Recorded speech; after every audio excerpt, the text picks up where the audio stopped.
তো আসসালামু আলাইকুম, স্বাগত জানাচ্ছি নিউটনের বলবিদ্যার শেষ ক্লাস। আজকের ক্লাসে আমরা পরবর্তী লেকচারে পরবর্তীতে পড়বো। ভাইয়া, আমি আগের লেকচারে তো আমাদের কিন্তু ব্যাংকিং পড়াইছিলাম, আমরা ব্যাংকিং এর টাইপগুলো দেখছিলাম। আমাদের প্রথম টাইপে কি দেখছিলাম মনে আছে? ব্যাংকিং টাইপে প্রথম ছিল আমরা যদি না বাকি তাহলে কি হবে। আমরা যখন দেখছি কোনো কিছু না বাঁকানো হয় তখন আমরা কেন্দ্রমুখী বলের জবাব দিতে পারে না। সুতরাং যদি আমরা না বাকি তাহলে কিন্তু আমরা কখনোই রাস্তা বেঁকে আমরা পার হতে পারবো না। আমরা সেকেন্ড লেকচারে দেখছিলাম কি ভাইয়া, আমরা দ্বিতীয় লেকচারে দেখছিলাম যদি বাঁকানো হয় তাহলে কি, অর্থাৎ আমি যদি বাঁক নেই তাহলে কি রাস্তা বাঁক নিতে পারবে কিনা। তখন আমরা দেখছিলাম সে কিন্তু বাঁক নিতে পারবে। কারণ কি? কারণ সে কেন্দ্রমুখী বলের যোগান দিতে পারতেছে। আমরা কিভাবে করছিলাম মনে আছে? এই যে যখন আমরা বেঁকে নিতেছি তখন আমাদের ওজন কাজ করতেছে নিচের দিকে, তলের অবিলম্বিক প্রতি আর কি আমরা দুইটা উপাংশে ভাগ করতেছিলাম। এইখানে কাজ করতেছিল আর অফ cos থিটা, এইখানে কাজ করতেছিল আমাদের আর অফ sin থিটা। এই আর অফ sin থিটা আমাদের আমাদের কেন্দ্র বরাবর কাজ করতেছে, সো এটা আমাদের কেন্দ্রমুখী বল। যেহেতু আর sin থিটা আমাদের কেন্দ্রমুখী বল, আর sin theta is equal to mv square by r ছিল। তারপর আমাদের কি আর ইজ ইকুয়াল আর cos থিটা আমাদের mg সমান ছিল। এইখান থেকে আমরা ক্যালকুলেশন করে একটা সূত্র বাই করছিলাম, tan theta is equal to v square by rg। tan theta is equal to v square. তারপর আমরা দেখলাম গাড়ির ক্ষেত্রে, এখানেও আমরা দেখছিলাম যে tan থিটা অর্থাৎ হেলানো তলে গাড়ি, tan theta v square by rg। এবং এখানে আমরা যখন আরেকটা দেখছিলাম sin theta is equal to h by x, বা উচ্চতা ডিভাইডেড বাই রাস্তার প্রস্থ, এটা আমরা দেখছিলাম। কিন্তু আমাদের লেকচারটা এইখানে শেষ হয়ে গেছিল, কিন্তু আমাদের মজার বিষয় আরো একটা টাইপ আছে যেটা আমাদের সেই কারণে দেখানো হয় না। অর্থাৎ আমরা যদি সচরাচর আমি কি দেখি, দেখো আমাদের প্র্যাকটিক্যাল লাইফে আমরা কি এককালে দেখি তুমি বেকানো রাস্তায় যাবো, আমরা সাইকেল তোমার হয়তো প্র্যাকটিক্যাল লাইফে চিন্তা করার কথা। আচ্ছা, না বেঁকে কি এককালে রাস্তায় বাঁক নেওয়া যায় না? তুমি কি দেখো, তুমি যখন সাইকেল চালাও তুমি কোনো বাঁক পা না, তারপর তুমি না বাঁক পায় তুমি এরকম বাঁক পা না, তারপরে তুমি এরকম চালাই কিন্তু তুমি বাঁক নিতে পারো, পারো কি? এইখানে কারণ কি, এইখানে কিন্তু ঘর্ষণ কাজ করে। সো আমরা টাইপ 3 এই রিলেটিভিটি, অর্থাৎ আমরা বাঁকবো না, না বেঁকে রাস্তার বাঁক অতিক্রম কিভাবে। আচ্ছা ধরো আমি একটা রোড যদি আঁকি ভাইয়া, ধরো এই একটা আমার রোড, আমি এই রোডটা ধরো এই রোডের মিডল লাইনে, আমি এই রোডের এই জায়গায় আছি।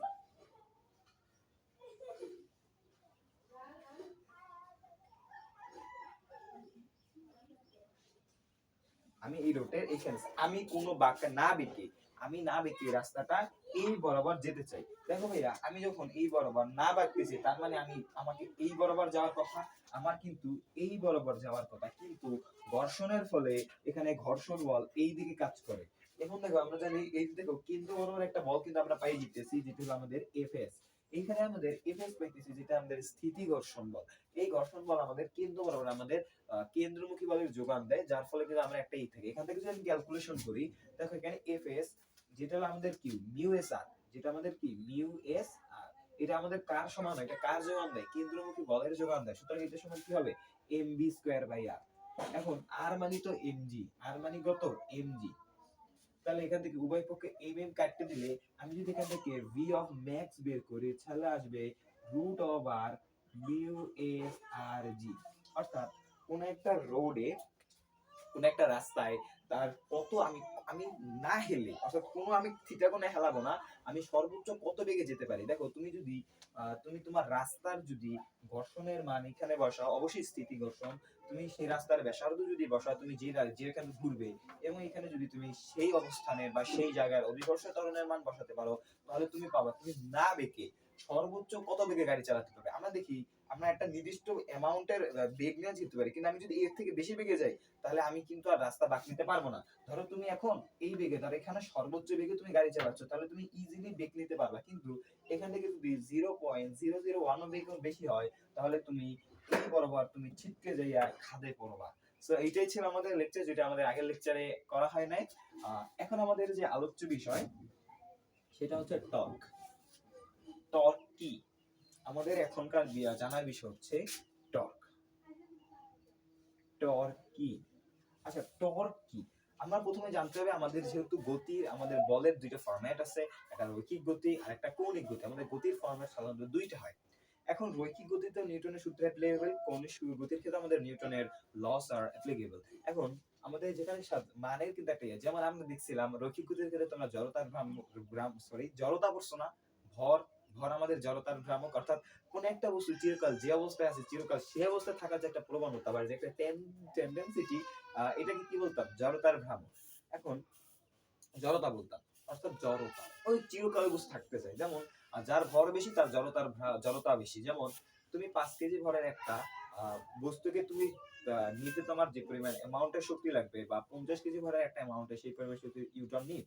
কারণ কি, আমাদের যার যত ভর বেশি হয় তার জড়তা আমাদের বেশি হয়। অর্থাৎ আমাদের রৈখিক গতির ক্ষেত্রে যেটা জড়তা কাজ করে, কৌণিক গতির ক্ষেত্রে সেটা জড়তার ভ্রামক কাজ করে। রৈখিক গতিতে যেটা আমাদের বল কাজ করে, কৌণিক গতিতে সেটা বলের ভ্রামক কাজ করে। আর বলের ভ্রামকের একটা সুন্দর নাম হচ্ছে টর্ক। এই টর্ককে প্রকাশ করা হয় টাও দিয়ে। টাও। এখন আমাদের টর্কের অফিসিয়াল সংজ্ঞা কি? টর্ক কাকে বলে? টর্ক হলো কোনো বস্তুর, মানে ঘূর্ণায়মান কোনো বস্তুর ব্যাসার্ধ ভেক্টর এবং বল ভেক্টরের ভেক্টর গুণফলকে টর্ক বলে। ব্যাসার্ধ এবং বলের ভেক্টর গুণনকে টর্ক বলে। অর্থাৎ আমরা দেখতে পাই টর্কের সাথে কিন্তু ব্যাসার্ধের সম্পর্ক কি? সমানুপাতিক সম্পর্ক। সেই জন্য এই জায়গা থেকে একটা আমাদের খ নম্বরের জন্য একটা ইম্পর্টেন্ট একটা কোশ্চেন আসে দরজার হাতল রিলেটেড। ধরলাম এই একটা দরজার হাতল কেন প্রান্তে দেওয়া হয়, এরকম একটা কোশ্চেন আসে, তোমরা দেখতে পাবো যে টেস্ট পেপারগুলো। ধরো একটা দরজার হাতল কেন শেষ প্রান্তে দেওয়া হয়, দরজার হাতল কেন মাঝখানে দেওয়া হয় না, বা দরজার প্রান্ত কখনো এরকম না। তুমি তোমার যদি আলমারি থাকে, আলমারির বা দরজার এইখানে না দেখে এইখান থেকে একটু টানার চেষ্টা করবা। বা ধরো তুমি যদি না টানো, তুমি এখান থেকে তোমার লাগানো দরজা খোলার চেষ্টা করো, এইখান থেকে ধাক্কা দিবা আর এইখান থেকে ধাক্কা দিবা দরজা, দেখো কোন জায়গা দিয়ে ঠেলা সহজ, অর্থাৎ কোন জায়গায় দরজাটা খোলা সহজ। ধরো এইখানে তুমি ঠেলা দিবে, এইখানে তুমি আবিষ্কার করবা যে এইখান থেকে ঠেললে বেশি বল দেওয়া যায়, অর্থাৎ সহজেই আমাদের দরজাটা খুলে যায়। আমি সেম বল দিলেও এইখান থেকে কিন্তু আমি যদি দেই, অর্থাৎ এটা যদি আমি ঘূর্ণন অক্ষ হয়, বাট এইখানে যদি ডাক বলটা লাগানো থাকে, এইখান থেকে খোলা নেওয়া যদি যায়, তুমি এইখানে একই পরিমাণ বল দিয়ে তুমি দরজাটাকে নাড়াতে পারবে না। কারণ কি, এখানে আমাদের টর্ক অ্যাপ্লিকেবল। কেন? আমরা জানি টর্কের সাথে আমাদের ব্যাসার্ধ ভেক্টরের সম্পর্ক কি? সমানুপাতিক সম্পর্ক, প্রপোর্শনাল রিলেশনে আছে। এখন দেখো এই যে ঘূর্ণন অক্ষ থেকে ধরো এই মাঝখানে যদি এটা থাকতো, এইখানে ব্যাসার্ধ বেশি হতো না আমাদের শেষ প্রান্তে থাকলে এর ব্যাসার্ধ ভেক্টরের মান বেশি হতো? যেহেতু শেষ ভেক্টর হচ্ছে, অর্থাৎ শেষ প্রান্তে থাকলে ব্যাসার্ধ ভেক্টরের মান বেশি, সুতরাং আমাদের দরজার হাতল সাধারণত প্রান্তে লাগানো হয়। One of the noble question এই টর্ক রিলেটেড। আর তারপরে আমাদের আসবে আমাদের কৌণিক ভরবেগ। আমরা রৈখিক ভরবেগ পড়ছিলাম না, ভরবেগের সংরক্ষণশীল, আমাদের সংরক্ষণশীল ভরবেগ, অসংরক্ষণশীল ভরবেগ। সংরক্ষণশীল ভরবেগ আমাদের ভরবেগ প্লাস গতিশক্তি দুটোই সংরক্ষণ থাকে, বাট অসংরক্ষণশীলে শুধুমাত্র ভরবেগ সংরক্ষণশীল থাকে। এটা আমরা পড়ছিলাম। কিন্তু রৈখিক গতি আর কৌণিক গতির ক্ষেত্রে সেম টু সেম। জাস্ট এটা মনে রাখা, এখানে যে মেইন থিম, এর কৌণিক ভরবেগের আগে কাকে বলে? অফিশিয়াল সংজ্ঞা হচ্ছে কৌণিক ভরবেগ হলো ব্যাসার্ধ ভেক্টর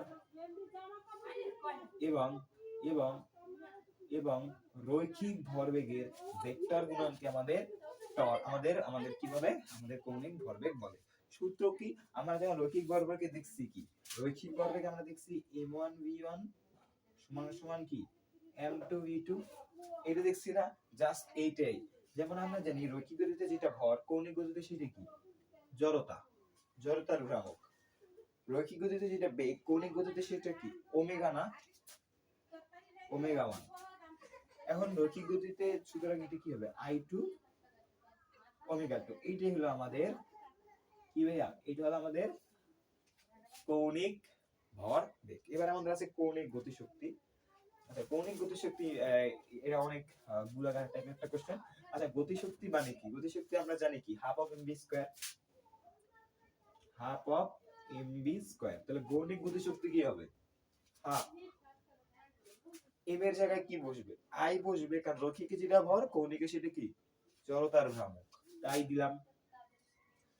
ভি স্কয়ার জায়গায় কি দেব? রৈখিকে যেটা বেগ, কৌণিকে সেটা কি? ওমেগা। সুতরাং ওমেগা দিলাম, ভি ওমেগা স্কয়ার। এটা আমাদের রৈখিকের ক্ষেত্রে, আর এটা আমাদের কৌণিকের ক্ষেত্রে। রৈখিকের ক্ষেত্রে গতিশক্তি হাফ অফ এমভি স্কয়ার, কৌণিকের ক্ষেত্রে half of I omega square. কখন ইউজ করব কোন সূত্রটা? ইজি। যদি করে একটা বস্তু না ঘুরে জাস্ট এরকম চলতে থাকে, ধরো আমি কোনো না ঘুরে আমি যাইতেছি, তাহলে আমার ক্ষেত্রে কোন সূত্র ইউজ করা? যখন বললাম তুমি আমার গতিশক্তি বের করো, আমি এরকম যাইতেছি, আমি কি ঘুরতেছি?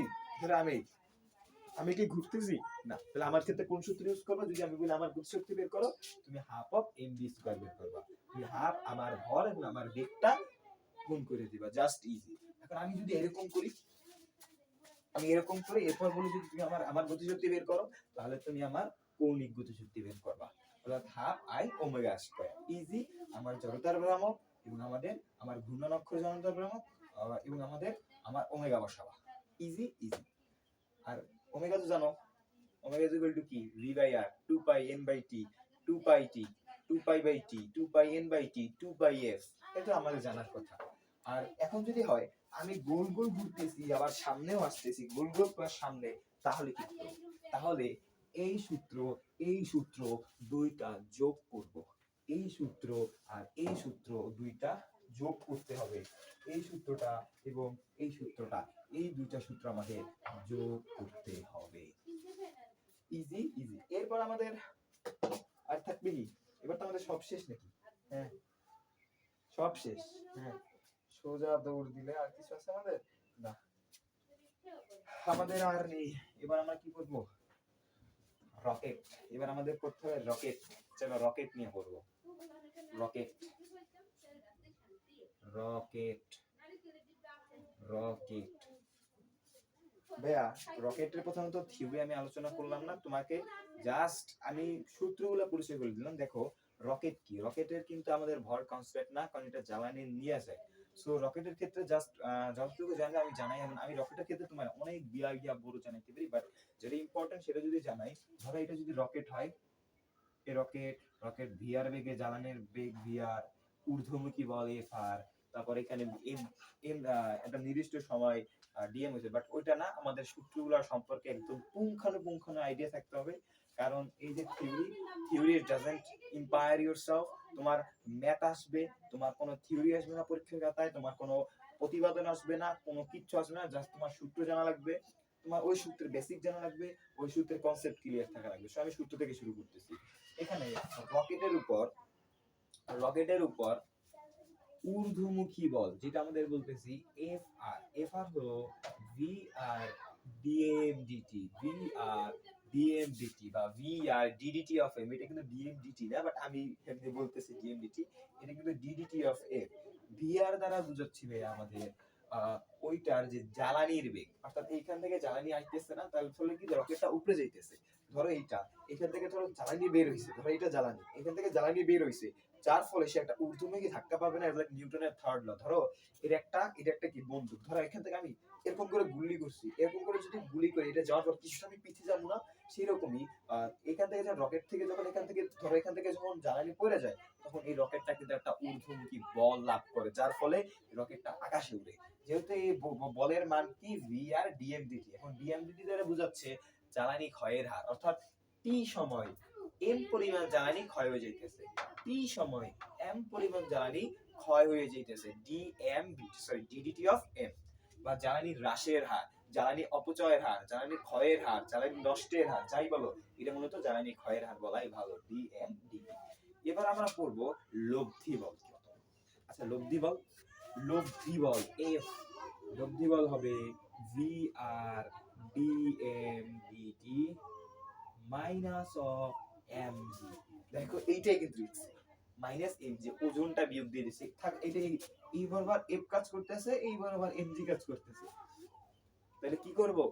বিয়োগ করে দেব, বোঝার কথা। কারণ রকেটটা যখন উঠতেছে, এই পরিবার তার করতেছে বল, ধরো আমরা ভেক্টর করছি না, এই বরাবর ধরো এইটা ভেক্টর, এই বরাবর ধরো তোমার বললাম এই একটা ভেক্টর আর এই একটা ভেক্টর, এইটা এফ ভেক্টর, এইটা হলো যে পি ভেক্টর, এটার বিয়োগ কি হবে? এফ মাইনাস পি না, এফ মাইনাস পি না, কারণ কি এদের মধ্যবর্তী কোণ কত? 180 ডিগ্রি। এখানেও তো এই রকেটটার ঊর্ধ্বমুখী বল কত? এইখানে, আর ওজন কাজ করতেছে নিচের দিকে, দুইটা 180 ডিগ্রি না?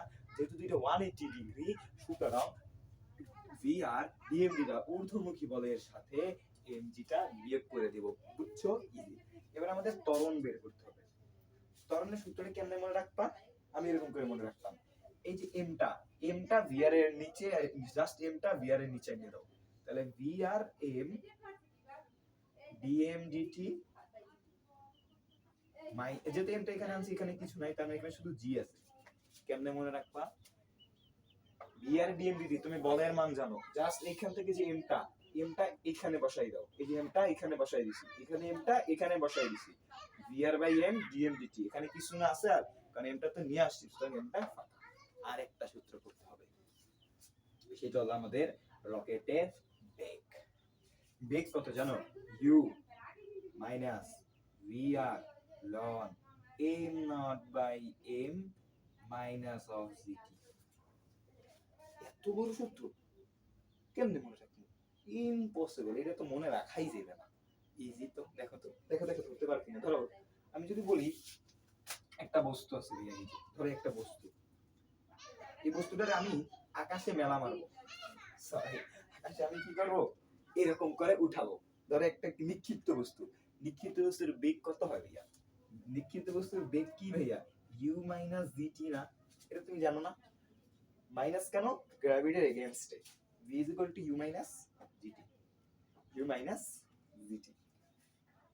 রকেটও তো নিক্ষিপ্ত বস্তু, এই দেখো u minus gt, u minus gt। তাই এটা যোগ হইছে কেন?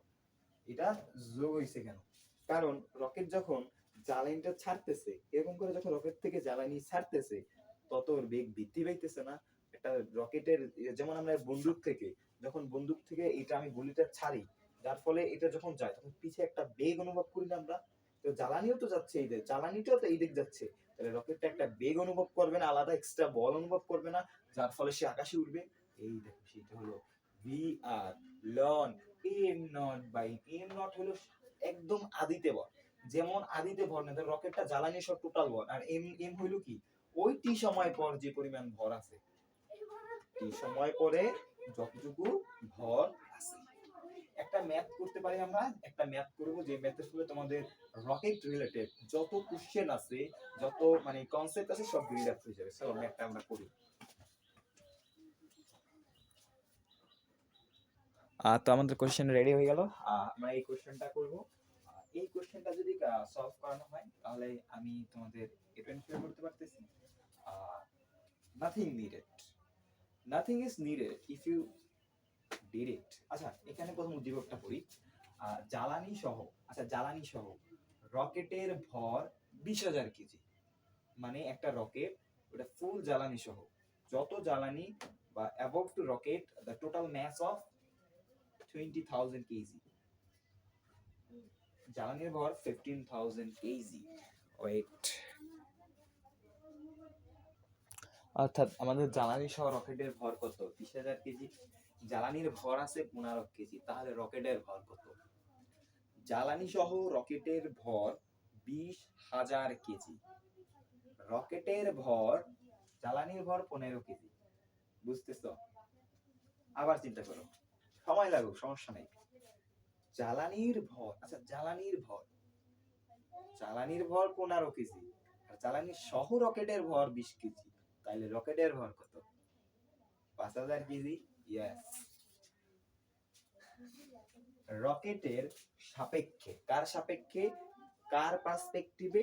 রকেটের সাপেক্ষে জ্বালানি নির্গমনের বেগ, এটা কিন্তু ভিআর এর ভ্যালু দেওয়া আছে, দেখো জ্বালানির বেগ, জ্বালানির বেগকে আমরা কি দিয়ে প্রকাশ করি?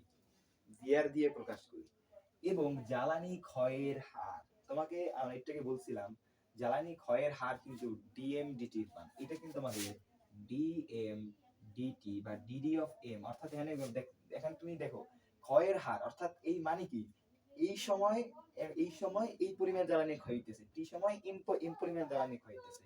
এখানে তোমার ডিএমডিটি এর ভ্যালু দিছে কত? দেখো 200 কেজি পার সেকেন্ড, অর্থাৎ এটা দ্বারা বোঝাচ্ছে প্রতি সেকেন্ডে 200 কেজি করে জ্বালানি ক্ষয় হইতেছে বা নষ্ট হইতেছে, বা 200 কেজি প্রতি সেকেন্ডে জ্বালানি কি করতেছে? ইউজ করতেছে। সো এখন উদ্দীপকটা বুঝছি কিনা, আমি উদ্দীপকটা আরেকবার রিভিশন দেব। এখানে বলছে, প্রথম বলছে জ্বালানি সহ রকেটের ভর 20,000 কেজি, আমাদের শুধুমাত্র যে রকেট, আমাদের একটা রকেট আছে, আর এখানে আমি যদি বলি একটা জ্বালানি, একটা রকেট, রকেটের মধ্যে টোটাল ভর, the mass of total rocket, জ্বালানি সহ রকেট 20,000 কেজি, আমাদের জ্বালানির ভর হলো আমাদের 15,000 বা 15 কেজি। আমাদের জ্বালানি, অর্থাৎ জ্বালানির যে নির্গমন বেগ বা ভিআর, এটা আমাদের দেওয়া আছে কত? 2500, এবং আমাদের যে ডিএমডিটি সেটা মান দেওয়া আছে 200।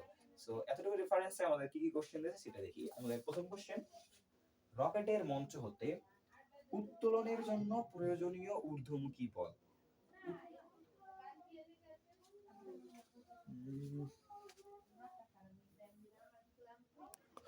রকেটের মঞ্চ হতে আমাদের রকেটের মঞ্চ হতে উত্তোলনের জন্য প্রয়োজনীয় এফ। আচ্ছা, রকেটের মঞ্চ হতে, ধর এখানে মঞ্চ হতে আমি যদি উঠাতে চাই বা উত্তোলনের জন্য আমাদের কি করতে হবে?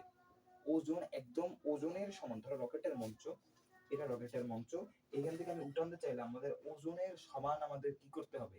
ওজনের সমান আমাদের বল দিতে হবে। আমি যদি ওজনের সময় বল দেই তাহলে ওইটা আমাদের উঠে যাবে। এখন যদি আমি ওজনের চাইতে এমজির থেকে আমি যদি বেশি ফোর্স অ্যাপ্লাই করি তাহলে সেটা ত্বরণে যাবে।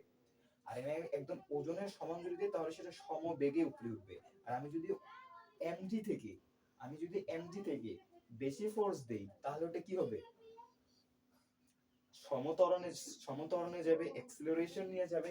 বাট আমি যদি ওজনের সমান কখনো বল দিতে পারি তাহলে সেটা সমবেগে যাবে। অর্থাৎ উত্তোলনের জন্য প্রযুক্ত, এখানে তো বলে নাই ভাইয়া ত্বরণ নিয়ে করব, এখানে বলছে অঞ্চল সময় উত্তোলন করব, আমি উত্তোলন করব, আমি এখানে তাকে বলছে ত্বরণে যাবে না। এখানে আমাদের কি হবে তাহলে? F R is equal to mg হবে। অর্থাৎ এখানে আমাদের হবে F R is equal to mg. এখানে আমাদের এফ আর, এই যে এফ আর, এক নম্বরে answer F R is equal to mg হবে। এম এর মান কত বসাবো? আদি অবস্থায় এখানে এম এর মান বসবে 20,000 কেজি, জি এর মান 9.8, ক্যালকুলেশন করলে 1.96 মেরিটেবল 0 আসবে। আচ্ছা, সেকেন্ড কোশ্চেনটা কি বলছে? সেকেন্ড কোশ্চেনে আমাদের বলছে এই এফআর অর্জন করতে বা এই ঊর্ধ্বমুখী বল অর্জন করতে বা এই ঊর্ধ্বমুখী বল ধাক্কা অর্জন করতে হলে কি হারে জ্বালানি ক্ষয় হতে হবে? কি হারে জ্বালানি ক্ষয় মানে তোমার এখানে ডিএমডিটি এর ভ্যালু চাইছে, ডিএমডিটি। আচ্ছা, এই এফআর অর্জন করতে হলে আমরা একটা সূত্র জানি, মনে আছে? F R is equal to V R D M D T. এখন তুমি এই এফআর অর্জন করতে হলে মানে কোনটা? এই এক নম্বরে আমরা এক নম্বর কোশ্চেন যে এফআর পাইছি ওইটা অর্জন করতে হলে কি পরিমাণ জ্বালানি ক্ষয় করতে হবে? তোমার ডিএমডিটি এর মান চাইছে। তুমি এখানে ভিআর এর মান কিন্তু জানো কত? 2500। আর এটা তো তুমি এক নাম্বার থেকে বের করছো, তাহলে তুমি ডিএমডিটি এর মান জানো না? অবশ্যই জানো, বের করো এসডব্লিউ এটা তোমাদের। এখন আমাদের থার্ড কোশ্চেনে কি বলছে? রকেটের উপর প্রযুক্ত এফআর। এখন সব চিন্তা এখন শুধুমাত্র এই রকেটের উপর কি পরিমাণ এফআর আছে বা প্রযুক্ত বল আছে বা প্রযুক্ত ধাক্কা আছে, VR ddt of m. VR এর মান কত? 2500, ডিএমডিটি এর মান কত? 200। কারণ এখানে আমাদের ওই এই রকেটের উপর প্রযুক্ত, এখানে তো অনেক শর্ত দেওয়া ছিল, এখানে নো শর্ত। উদ্দীপকের আলোকে ভিআর কত? রকেটের নির্গমন বেগ কত? 2500। What is the value of G M D T? 200। তো এখানে যদি মান বসাই আমি এফআর এর ভ্যালু পেয়ে যাব। ইজি। 3 নাম্বার কোশ্চেনটা আমরা অনেক সুন্দরভাবে বুঝলাম।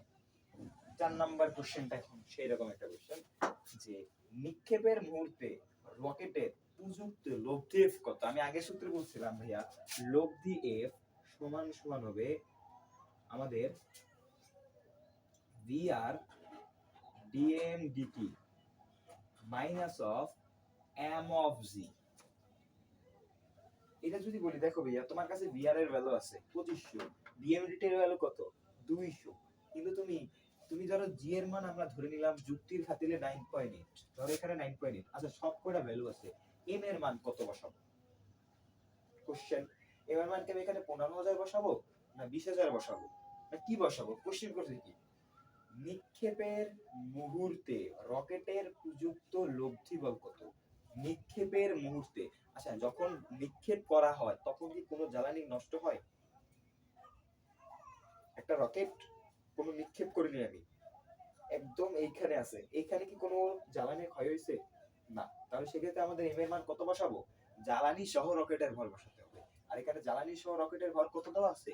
20,000 দেওয়া আছে। সুতরাং এখানে কত বসবে? 20,000 বসবে। 20,000 বসে যদি আমি ক্যালকুলেশন করি এই অ্যানসার নাম্বার আসে 3 ইনটু 3.04 ইনটু 10 টু দি পাওয়ার 5। আমাদের এরপর জ্বালানি শেষ হওয়ার মুহূর্তে আমার এটা ছিল কি নিক্ষেপের মুহূর্তে রকেটের উপর প্রযুক্ত লব্ধি বল। এখন আমাদের জ্বালানি শেষ হওয়ার মুহূর্তে প্রযুক্ত লব্ধি বল সূত্র এইটাই, V R D M D T minus of M G. V R এর ভ্যালু জানি কত? 2500, ডিএমডিটি এর ভ্যালু কত? 200, আমরা জি এর মানও জানি 9.8। কিন্তু এখানে আমার এমটাই কিন্তু ভ্যালুয়েবল। এখানে দেখো জ্বালানি শেষ হওয়ার মুহূর্তে আমি এম এর মান কত বসাবো? আচ্ছা জ্বালানি শেষ, জ্বালানি শেষ, টোটাল ভর 20,000, জ্বালানি শেষ হয়ে গেছে, জ্বালানির ভর 15,000, 20,000 আমাদের টোটাল ভর, আবার 15,000 জ্বালানির ভর, রকেটের ভর 5,000।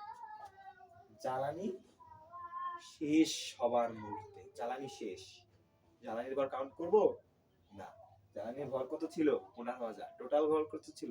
20,000। সেখানে এর মান কত বসাবো? 5,000, কারণ জ্বালানি শেষ, 15,000 সব শেষ, 20,000 থেকে 15,000 সব শেষ, কারণ কি জ্বালানি শেষ হবার মুহূর্তে চাইছে। বুঝছি? এবার আমাদের ভিআই 10 সেকেন্ডে রকেটের ত্বরণ নির্ণয় করো। 10 SA সংক্ষেপে লিখছি, 10 সেকেন্ডে রকেটের ত্বরণ নির্ণয় করো।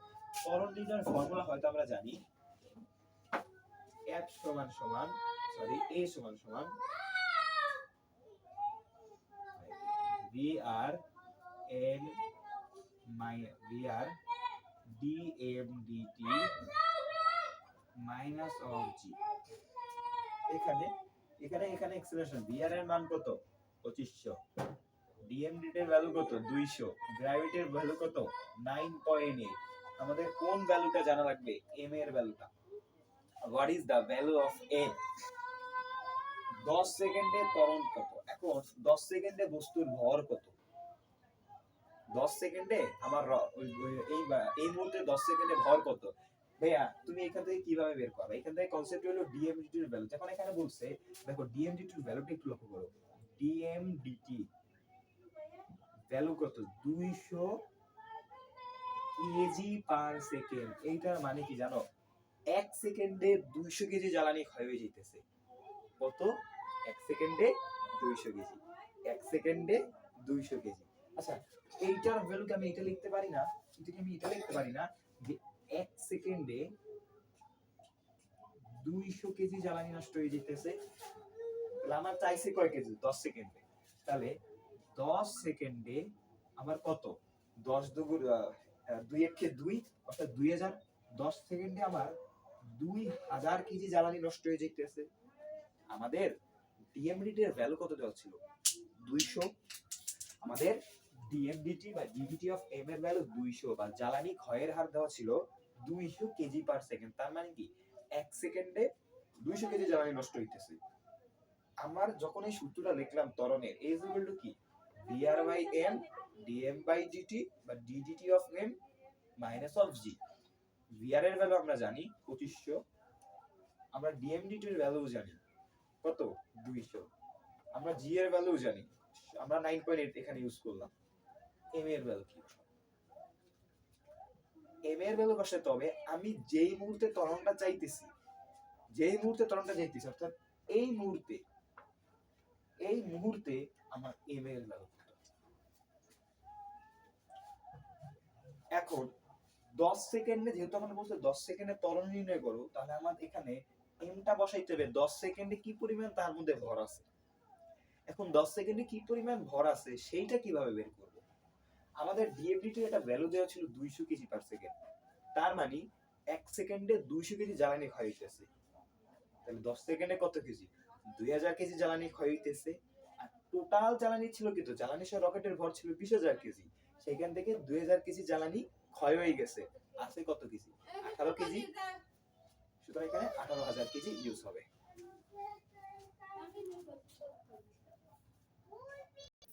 অর্থাৎ এখানে আমাদের m এর ভ্যালু কত বসাইতে হবে? 18,000 কেজি। কারণ এখানে 10 সেকেন্ডে কত কেজি জ্বালানি নষ্ট হয়ে যেতেছে? 2000 কেজি। তাহলে এখানে m এর ভ্যালু আমরা কত বসাবো? 20,000 মাইনাস 2000, তার মানে কত? m এর মান হবে 18,000। তো এখানে কিন্তু আমরা সব ভ্যালু জানি, ইজিলি আমরা চাইলে ত্বরণ বের করতে পারবো। আচ্ছা পরের কোশ্চেনটা দেখি। তারপর পরের কোশ্চেনে কি বলছে? পরে জ্বালানি শেষ হবার মুহূর্তে রকেটের বেগ নির্ণয় করো। সূত্র কি? u plus vr ln m naught by m minus gt। আগের পৃষ্ঠে লিখে দিছি, দেখে আসো। এটা হলো আমাদের বেগ নির্ণয়ের সূত্র। u এর ভ্যালু বলা আছে নাই, তার মানে এটা শূন্য। সচরাচর শূন্যই হয়। একটা রকেট কি আমাদের প্রথম মঞ্চ থেকে স্থির থাকে, তারপর তো রকেটটা আমাদের ছাড়ানো হয় বা উৎক্ষেপণ হয়, তাহলে রকেটের আদিবেগ কত হবে? শূন্য হবে। তাহলে রকেটের ইউ কত? আমরা 0 বসাইছি, অর্থাৎ এই ভ্যালুটা আমাদের প্রয়োজন নাই। ভিআর এর ভ্যালু আমরা জানি 2500 দেওয়া না? এই যে দেখো জ্বালা নির্গমনের বেগ V R M not by M minus G T. G এর মান কত? 9.8। আচ্ছা বসালাম 9.8। 9.8 এই জি এর ভ্যালু আমরা জানি। জ্বালানি শেষ হওয়ার মুহূর্তে আমরা কিন্তু ভিআর এর ভ্যালু জানতেছি m not by m. M nought মানে হইলো একদম আদি ভরবেগ, একদম শুরুতে ভরবেগ। একদম শুরুতে ভরবেগ কত? Am not 20,000। আর এম মানে কি? আমি যেই সময় বেগ চাইতেছি ওই সময়ের এম। আমরা চাইতেছি কোন সময়? জ্বালানি শেষ হওয়ার মুহূর্তে। আমরা জ্বালানি শেষ হওয়ার মুহূর্তে, তাহলে জ্বালানি শেষ হওয়ার মুহূর্তে এম কত? 5,000 কেজি।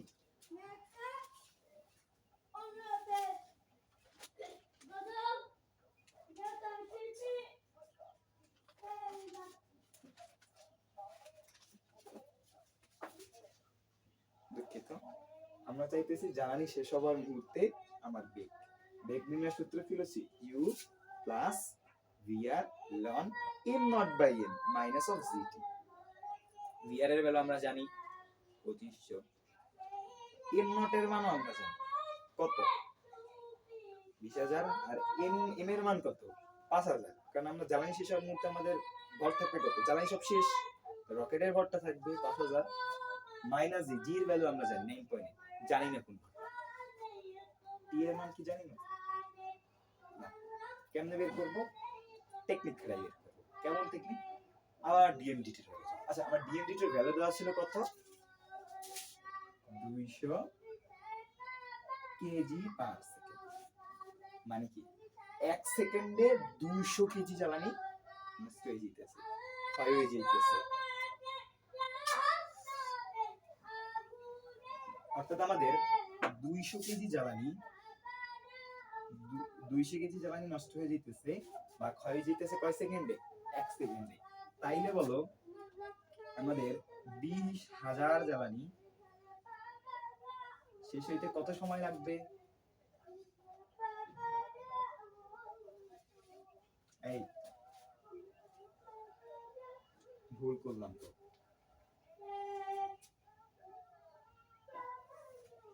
জ্বালানি শেষ হইতে সময় কত? টি ইজ ইকুয়াল টু হবে 15,000 ডিভাইডেড বাই 200। কারণ কি? জ্বালানির ভর কত? 15,000। সুতরাং টি এর মান কত? 75। এখানে 75 বসাই দিলে আমাদের অ্যান্সার চলে আসবে। এরপর আমাদের শেষ অঙ্ক 20 সেকেন্ডে বেগ কত? সূত্রটা লিখি। v is equal to u minus plus vr ln m naught by m minus of gt। u এর মান জানি, vr এর মান জানি, m naught এর মান জানি, g এর মান জানি, t এর মান জানি, বেরো m naught এর m এর মান জানি না। অর্থাৎ 20 সেকেন্ডে আমাদের ভর কত? এই বলো 20 সেকেন্ডে কেমনে ভর বের করব? আমাদের 1 সেকেন্ডে জ্বালানি নষ্ট হইতেছে 200, তাহলে 20 সেকেন্ডে জ্বালানি নষ্ট হবে কত? 20 ইনটু 200। এত পরিমাণ জ্বালানি আমাদের নষ্ট হইবে, এর সাথে এটা গুণ দাও 20 ইনটু 200 তাহলে কত? 2 দুগুণ 4, 4,000 কেজি জ্বালানি নষ্ট হয়ে যাবে। আর আমাদের জ্বালানির সংখ্যা কত? টোটালি কত? 20,000। আমাদের টোটাল ভর কত? 20,000। আর জ্বালানি নষ্ট হয়ে যাবে 4,000। তাই 20,000 থেকে 4,000 বিয়োগ দিলে কত থাকে? 16,000। মানে এম এর ভ্যালু আমাদের বসাবো 16,000। এম এর ভ্যালু আমরা বসাবো 16,000। আমরা এম এর ভ্যালু বসাবো 16,000। আমাদের প্রত্যেকটা ম্যাথ হয়ে গেছে।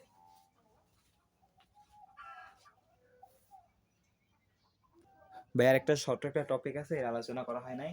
ভাবছিলাম আরেকটা লেকচার বানাবো, না বানাইয়া এটা দিয়ে দিই তোমাদেরকে। সেটা হলো আমাদের আমাদের ঘাত বল।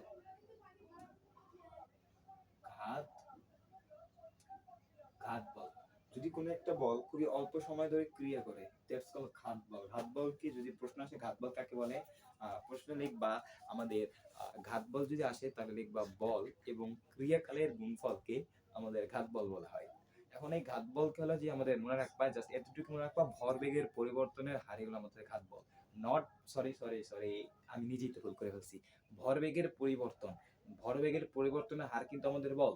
ভরবেগের পরিবর্তন হচ্ছে আমাদের ঘাত বল, কিন্তু ভরবেগের পরিবর্তনের হার হচ্ছে আমাদের বল বা এফ, আর ভরবেগের পরিবর্তন হচ্ছে আমাদের ঘাত বল বা এফটি। সো আজকের লেকচার এই পর্যন্তই। আশা করি আমাদের যাত্রা শুরু হোক। আমাদের নিউটনের বলবিদ্যার একটা ওয়ান শট ক্লাস আসবে না। আমরা আমাদের নিউটনের বলবিদ্যার থিওরিটিক্যাল বা একাডেমিক পার্টটা শেষ করছি। তো আসসালামু আলাইকুম।